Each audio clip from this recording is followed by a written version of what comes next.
Hello, my beautiful light beings. Welcome back to the Magic Exists podcast with Danny Margot. I have a wonderful guest here. Her name is Emily Logan-Lewis. Welcome. Hey everyone, I'm so excited to be here. Thanks for having me on the show, Danny. It's such an honor to co create the space with you. So, Emily, aka Emily the Mystic, is an intuitive mentor and Akashic Records expert, practitioner, teacher, an intuition development coach, a galactic channel, and the host of the Emily Mystic Show podcast. She's on a mission to help old souls discover their inner mystic, as well as reclaim their intuitive gifts, manifest their dreams, and experience the most joyful life while doing it. So, Emily, the first question I like to ask all my guests is what is your strongest clair and how does that come through in your life? Ooh, that's such a beautiful question. I would say my strongest clair is my clairaudience. That was the one that first really opened up for me on my journey. For me, that means that I am hearing messages from my guides in my head, almost like a running inner dialogue. And it does not come through in my own tone of voice. It comes through in like a very neutral tone of voice. And sometimes they use words and phrases that are maybe a little bit archaic or ancient or like things that I wouldn't necessarily use, which is why I know it's not coming from me. But yeah, so I get messages like that in my mind, not through my physical ears. I love that. And how did that come about? Were you born with it and you just like knew you were always clairaudience, or is that something that came later on? So I believe now that I've always had it, but I could not discern or know that some of these thoughts that I had in my head or this inner dialogue that I have was coming from something outside of myself. I went through what I like to call a spiritual reawakening journey during the midst of the pandemic, which was when I got back into my spiritual interests and hobbies, astrology and meditation and, all of that good stuff again. And what happened for me was I had been listening to a spiritual podcast at the time that was popular, and the host of the show had on a guest who was talking about spirit guides. And that word spirit guide like really lit a match and really struck a fire in me that I wanted to know more about that and what that was. And so I was walking in my neighborhood and I literally pivoted on my heel and ran home to my apartment to go do a spirit guide meditation because there was something within me that was like, I have to make this connection. I have to give it a try. And so I think it was like a Gabby Bernstein spirit guide meditation. I find that meditation on YouTube.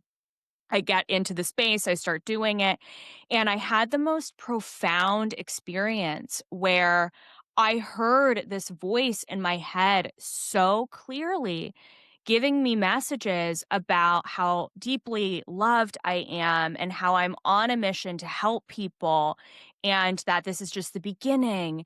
And I literally had tears just rolling down my cheeks. What's really amazing is that I actually within the last couple of weeks found the journal from that time of my of my spiritual reawakening journey, and I found a automatically written letter from this spirit guide where I took what I had found in that meditation and also asked this being to write a letter to me. And I reread the messages. This was from like April of 2020. So for me, this was before I built my whole business, right? I didn't know anything about this. And one of the things that really stuck out to me was the phrase, "You're here to be a healer, to change the world." And, like, I get full body chills even saying that. I didn't know anything about being a healer at that time. I had no freaking idea. And so I know that that first exchange was real. So to answer your question, that gift, it was the first thing that opened up for me at the beginning of my journey, and now I can look back on my life as someone who talks to herself out loud a lot and who has conversations with my internal dialogue. Now I realize that that was actually spirit guides in a lot of ways. I love that. That's so beautiful. And when you speak about when you had that intuitive hit, you're like, something about spirit guides, I need to connect with them. And you ran home. And what I've noticed a lot of What I've noticed some people do is like they're like, okay, I need to find someone who's going to teach me how to do this. And they start Googling teachers about spirit guides and, all the things. And I love that you just went in and you're like, I'm going to just do it. And I'm going to find a YouTube that can like support me. And then I'm going to go through it. And this was something that really impacted me, I think, when I was listening to your podcast, when you were discovering light language and you had your own self practice. And I feel like that's like a big thing that I think is actually really empowering in this space that I think a lot of people don't, maybe they undervalue or they think like they need to learn this thing and in order to achieve, XYZ. And I remember going through this phase where I had done Akashic Records trainings and then I was in this like integration phase and I felt like, I can't do another class. This is like supposed to come from me. And then I remember hearing your podcast and I was like, okay, this is really empowering. I am going to really practice all these things. And now it's so empowering to know that all that wisdom is coming from within you instead of like having to rely on someone to teach you. And not to say that that isn't a good thing. I know both of us as teachers, like it's so powerful to have someone who can align you because then you can quantum jump into like that, your purpose and your mission, all those beautiful things. So I want to hear a little bit about like your story. How did you start your spiritual business? And you mentioned something about like a reawakening. So you had like maybe an awakening in the past. Yeah, and I just wanna touch on too what you just said about me leading myself because it's such an integral part of who I am. I love using systems like astrology and human design and gene keys to help me understand myself better, and I'm just bringing this up so that for the listener, it can make sense why I live my life in that way. So I am a 1-3 profile in human design, which means that the way that I live my life needs to be self experimentation.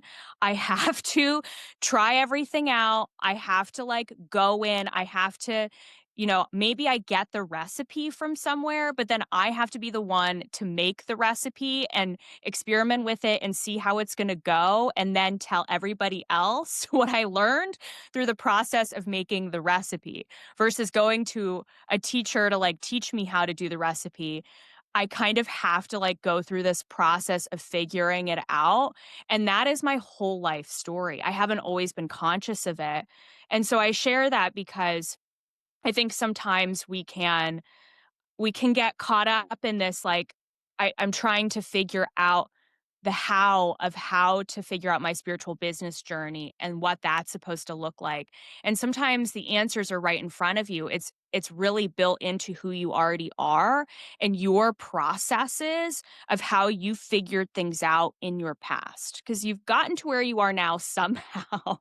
And there are little through lines of your methods, your unique methodology, your unique like way of living life that has gotten you to where you are now. And so why not apply that to business, to your spiritual gifts, your spiritual practice? Because I know for you that that's going to be really successful.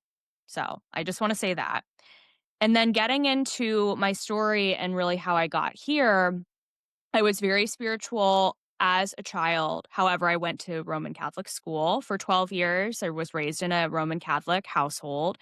And it's interesting because I was born with a belief in a higher power. I've always been that way since I was a kid. And yet, the beliefs that I was taught in Roman Catholic school about being a sinner and like you have to go to church to repent for your sins, and if you don't go to church and if you don't obey the priest then you're a bad person, and so you have to go to confession, and like all this darkness and heaviness and needing an intermediary between you and God never resonated and never made sense to me.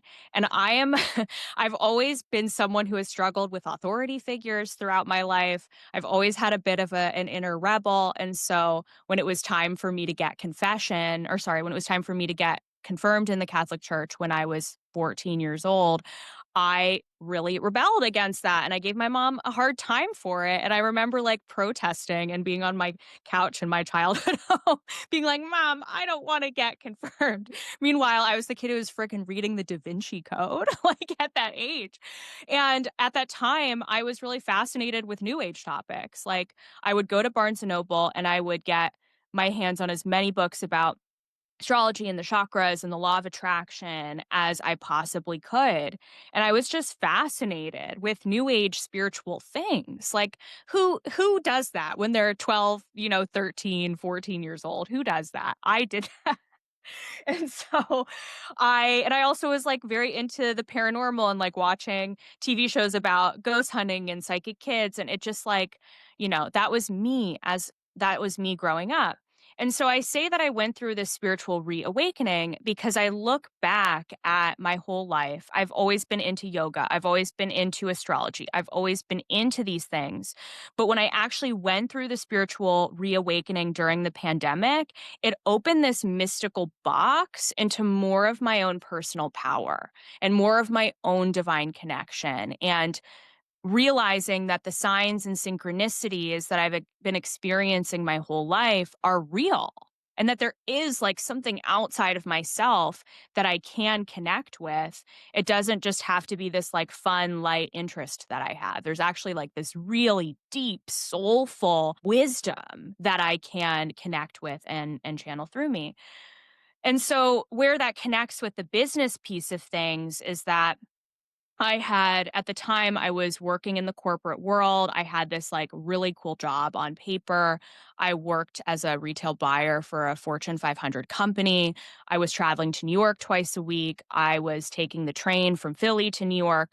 So I was, at the time, very burnt out. I was very exhausted, very run down, and I was looking for something in my life that could be fulfilling, that could bring me purpose, that could help me feel like I was making a difference in other people's lives and wasn't just this surface level, I'm buying retail products for stores kind of thing, like this consumerism that I was part of. I was kind of over the capitalism and the consumerism, and like I wanted something different. So at the beginning of 2020, I was really into health and fitness at the time. And I was seeing these virtual fitness coaches gain success through coaching their clients online and making money that way. And it just like lit a spark in me. I just thought to myself, I can do this too. This is something that I can do. I was going to the gym, seeing personal trainers doing their thing, and thinking to myself, that looks so fun. They're making a difference for these people. Like they're helping people get a result, they're helping people feel better in their bodies. I want to do that too. So I launched a virtual business at the beginning of 2020, and then the world shut down, then the pandemic hit. I start working from home in my corporate job. I was able to all of a sudden have this time to get back into the spiritual interests again. I started listening to spiritual podcasts like the story I just told you about the spirit guide meditation. And it led me down this whole rabbit hole journey that ended up being really a big focus of my life. And now I get to do this work to help other people. And there's so much that happened in between, but just for you to get to know how I got here, that's the big crux of it. That's so beautiful. Thank you so much for sharing because I have a similar story where I went to school, I think 12 years also, Roman Catholic and all girls school, and finding like I hated being limited. And it was like very fear driven on all those energies. And it's so interesting because something you mentioned about like you were trying to find something more fulfilling, and not that like you were using astrology and all these things as kind of like a hobby, right? And it transitioned through the pandemic into like your full focus. And it's interesting. This is like a new concept that came to me, I think even just earlier this year. But for a while, it was like I would achieve a thing, right? And that would be like my purpose for that moment. Like, I'm going to buy a house, I'm going to save up. So, my purpose for the next 2 years is going to be to buy this house. And then, okay, I am not happy still. So, I am going to try to find another job. So, leaving my 10-year job and like finding another job with the city in the finance department. Okay, I don't like this. And so, it was this like always pursuit of purpose for like over a decade of trying to figure what this is and like how I can achieve this. And it Yep. was this huge transition of like understanding that I was putting this energy outside of me, like this goalpost in front of me. And once I achieved that thing, I would feel this certain fulfillment inside me or happiness or joy. And it was this really big transition that the Akashic Records helped support me with, is that I am my purpose, and that it's who I am. It's like not what I do. And not to say that like what we do isn't in alignment or weaved through our purpose, but that was like a really big concept for me because even beginning this year, I was like trying to find and search and search. And finally, I just sat with it and I was like, wait, if I keep searching forever, I will never be happy. And so I chose to like sit in that energy of discomfort of like maybe not exactly being where I wanted to be yet or reaching all the people I wanted to reach yet. And I had to look with gratitude at the things I did have and then in-source that joy and happiness in this moment. And then since then, I feel like my business and my life really transformed. And so like kind of like being in that present moment and deciding like who I wanted to be and stepping up and being that person, showing up as that person. And something that I think her name's like Meredith St. Germain. She has a book. I might not be saying that correctly, but like she talks about this concept of like she tunes into her higher self in like every moment of her life. And everything she does, she tunes in to her soul, right? This aspect of her to receive guidance throughout the day. And I feel like that is something that I've come to understand is like what we are meant to do as our multidimensionality, like in our multidimensional space. I do this for my business, but often during just normal personal life, it's hard to like always be connected and guided. Do you have any guidance for anyone who maybe this is a new concept for them, right? Like tuning into their intuition and really trusting themselves to move forward towards their purpose? Totally. And I want to start by saying that your purpose is really that who you be. Full stop. It's who you be, it's who you are. I think our society teaches us that purpose is this thing that you're always reaching for outside of yourself that you have to achieve. And as we know in the system that we are part of, especially in the United States, we are taught that we're always waiting and waiting and waiting for this like future day. Like we're saving the money for retirement now. So we're working and working and working so that one day in the future we can finally relax and travel and like do the things that we want to do. And it's so ridiculous because why are we living our lives for this future potential outcome? No one freaking knows how much time we have left here on this planet. No one knows. I don't know. You don't know. We don't know. Like I could go tomorrow, we never know. And that's real. Like that's so real. And so part of life is learning how to be present with what is right now and where you are right now and how you can bring in more of you into this moment and live your life from that place. So for me, my purpose is really how can I be the most Emily that I can possibly be in every given moment of every given day. I know that the more that I unlock myself, the more that I live a life where I feel truly free to, again, be myself, but also be myself in relationship with others, in communities, in connection with others. And the more that I can do that, the more that I can encourage others to live a life that is authentic for them as well and a life that is brave and courageous but comes from a place of I get to do this because I get to be me and we came here in this lifetime to live our fullest authentic expression. So it's not about the doing, it's really about the being and the living and making the most out of life that you have every given moment. Yeah, it's so beautiful. That was just channeled through me. I love it. I saw it. So, to answer your question, how can we tune into this sort of infinite stream of guidance that we all have access to? And I also want to say, too, like, I don't know if I necessarily see it as me connecting with my higher self versus spirit guides. I see it more as I am so interconnected with the divine at all times that I have no choice but to live my life from that place. And so I've started to see I've started to see this multidimensional reality that we live in as it is it's a divine matrix. We are so connected with the divine source all of the time, and we're living this life that is intimately divinely planned for us in accordance with our highest path. And we also have free will choice to follow that path however we want to do it. But it's this mix of fate and free will. It's this mix of destiny and divine guidance. It's this mix of the internal self and the divine leading us along the way. And I say that because I feel like in the spiritual community, there is also this rhetoric constantly. And I'm sorry if this burst bubbles, but this is just like something I'm really passionate about talking about, that we are creating our reality all of the time. And I love this because, yes, we are, but we are not only in control. Okay. I think this we create our own reality belief system when taken in the wrong way, can lead us down a path of extreme individualism where we take God and our higher power and the universe out of the equation.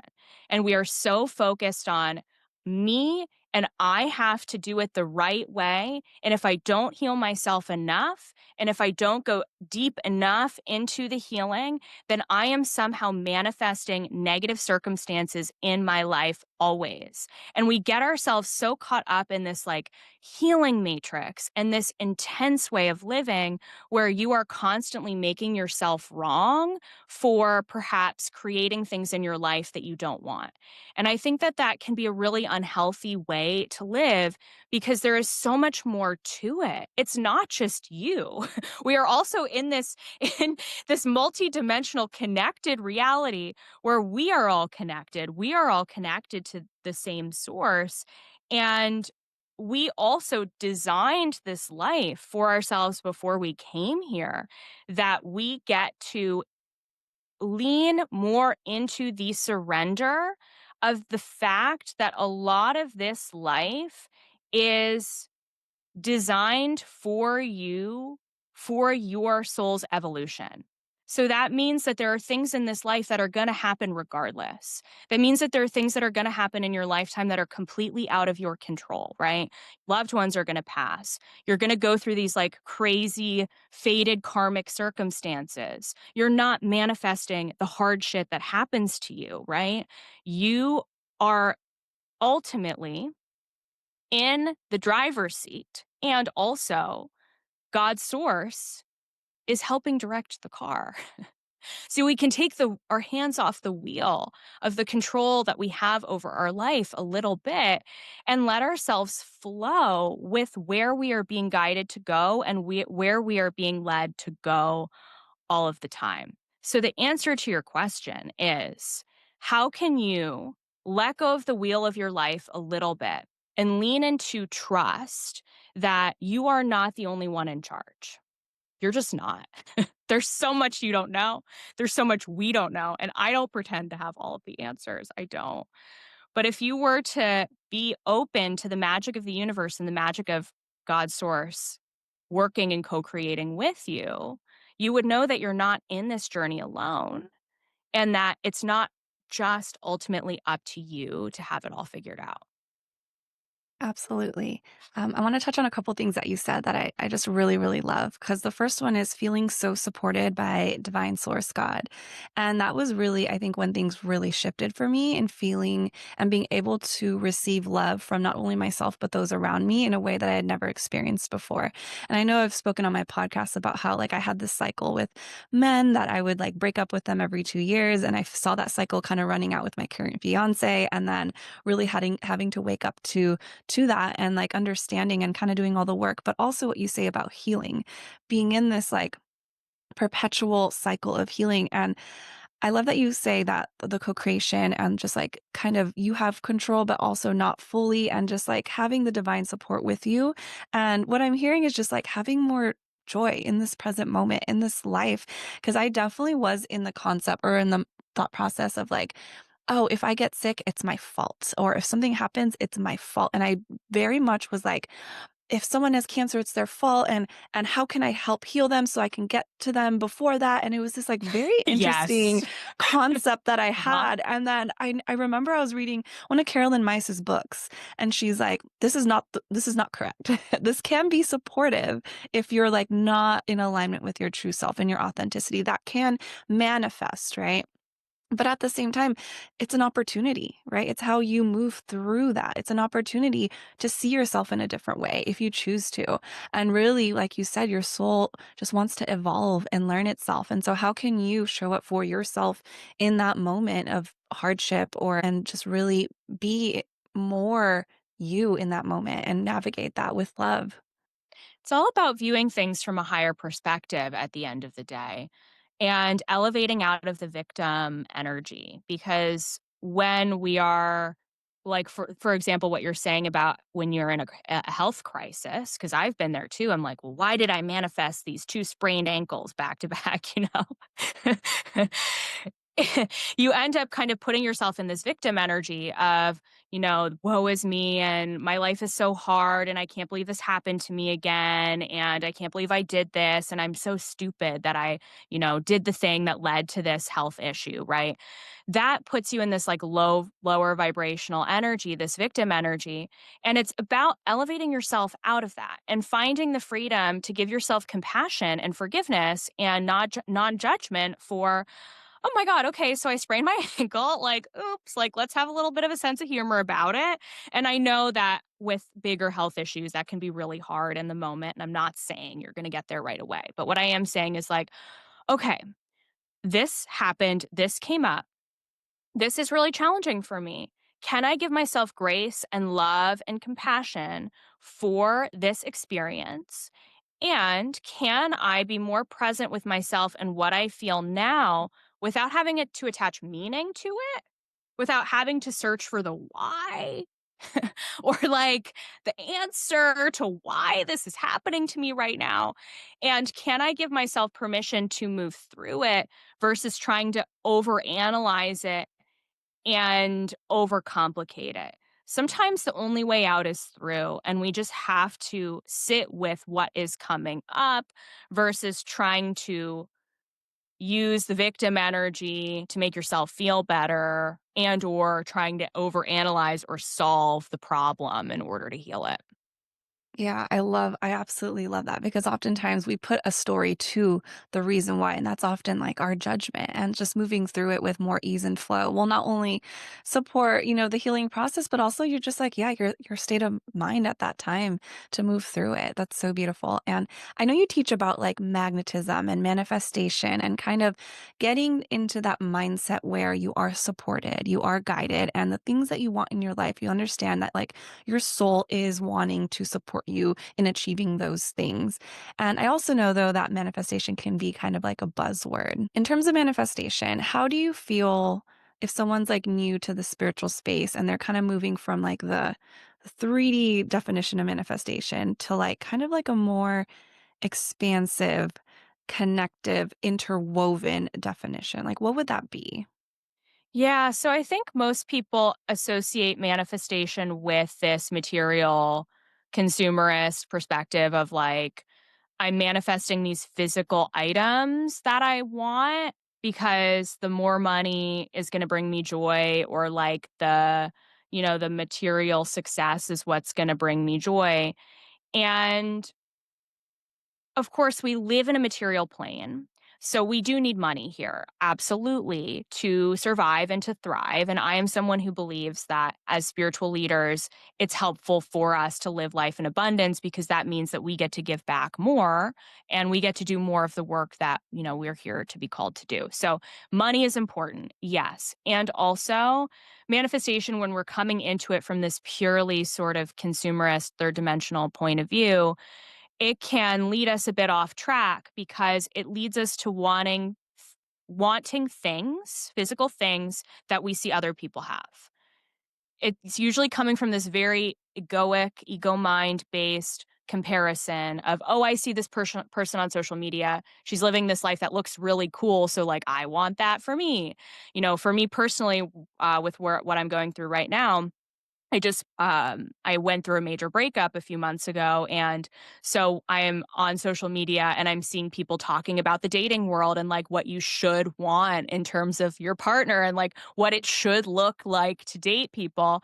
And I can see how my clients often fall into that trap of comparing their connections and their relationships to what they're seeing out there on social media. And same with this like very materialist, wanting the money and the abundance and so on and so forth, because we're comparing to what other people have.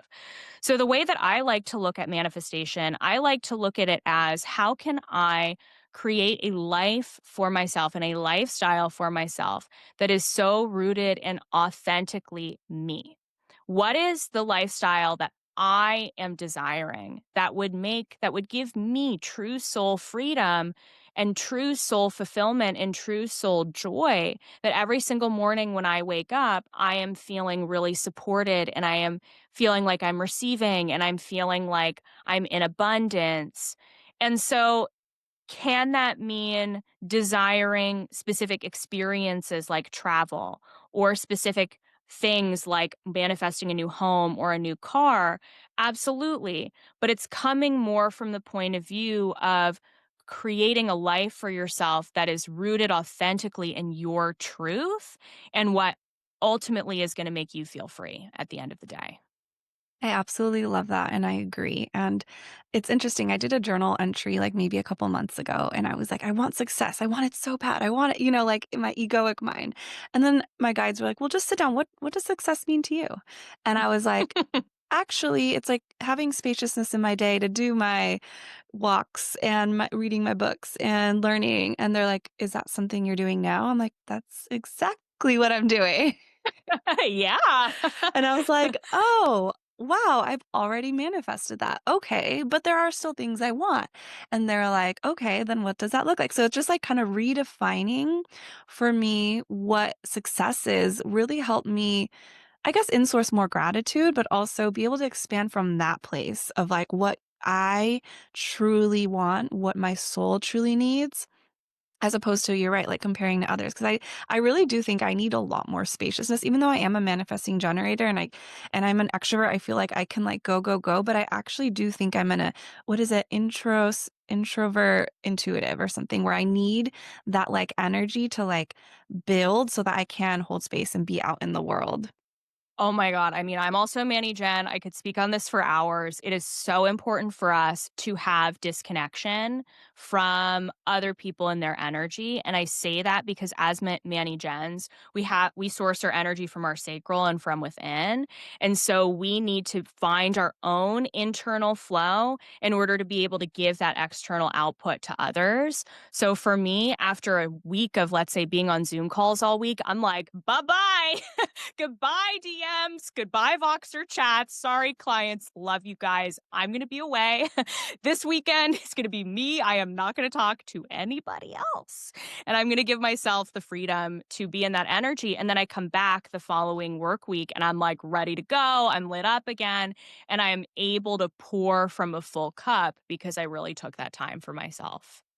I absolutely love that, and I love that you use other tools like astrology and human design in order to support your way of being. I had a reading maybe a couple years ago, and she told me I'm like a 4-5-9, and so 9 is like spirituality, 4 is, like systems, and I really do love to work, but 5 is freedom, that I don't like to work, I wanna be traveling, so she's like, "Until you can align your 4 and 5, they will always be opposing." And so now I have a calendar in front of me, and I write everything I'm doing, how long I'm working, and then the 2 weeks I'm taking off, or the trips I'm having, so that visually my brain knows, like. I do the same thing. I love it. Yes. Got it right there. Yep. So for anyone who is transitioning into wanting to be a spiritual leader, a business owner, is there any advice that you can give them?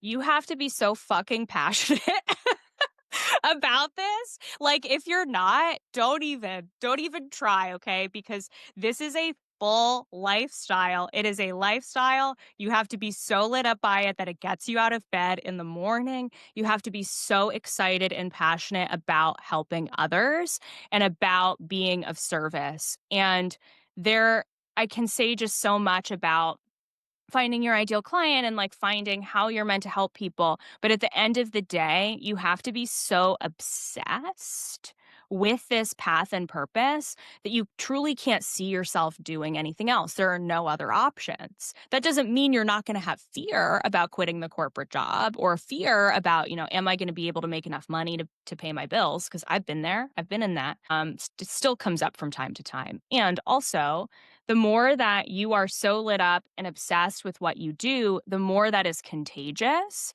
and the more that enthusiasm brings in your soul family to really find you because you are operating from, again, that place of authenticity and being your true self. Yeah, I absolutely agree with everything that you said. Like that has to wake you up and get you up out of bed in the morning and work and kind of grind in a little bit. And I had so much fear around living the life I was currently living that I could no longer do it.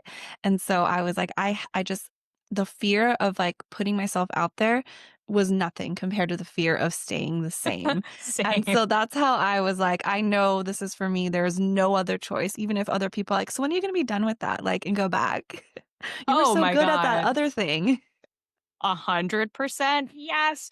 For me, when I got to the end of my corporate job, I would go to work and I would look at Excel spreadsheets all day.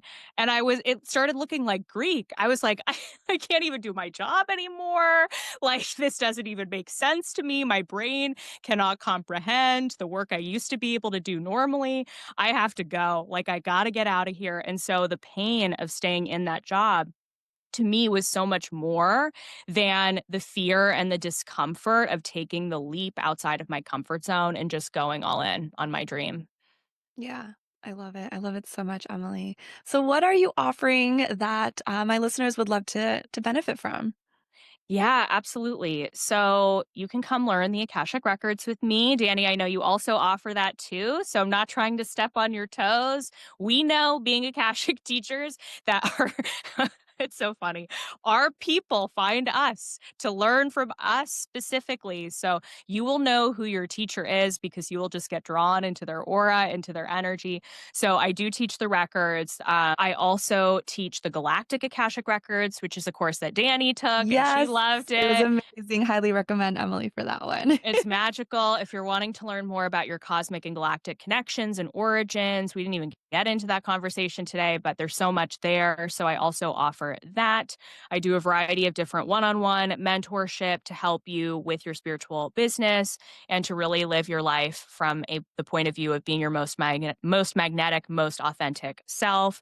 I have all kinds of readings, and I also have a retreat that's coming up this fall in the Pigeon Forge area of Tennessee in the Smoky Mountains in late October. So we recorded this episode end of August, and I'm a little behind with the wedding and all the honeymoon and all the things. So it is coming out here in mid-November. So her retreat already took place, but it looked absolutely amazing. And she holds a lot of these really beautiful retreats often. So just make sure to tune in for her next one if that is something you are interested in. So I would love to see you there if you're looking for an in-person experience and you're craving time in nature, time with like-minded spiritual women, fun, adventure, all of it.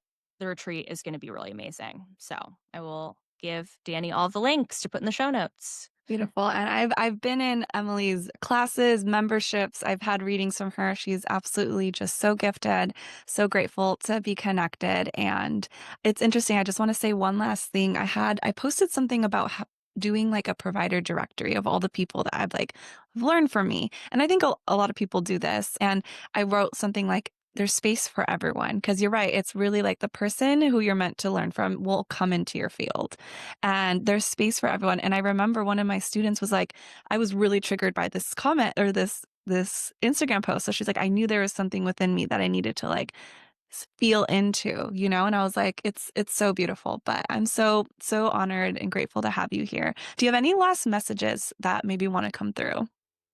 What's one small thing that you can do today that is going to make you feel more authentically you?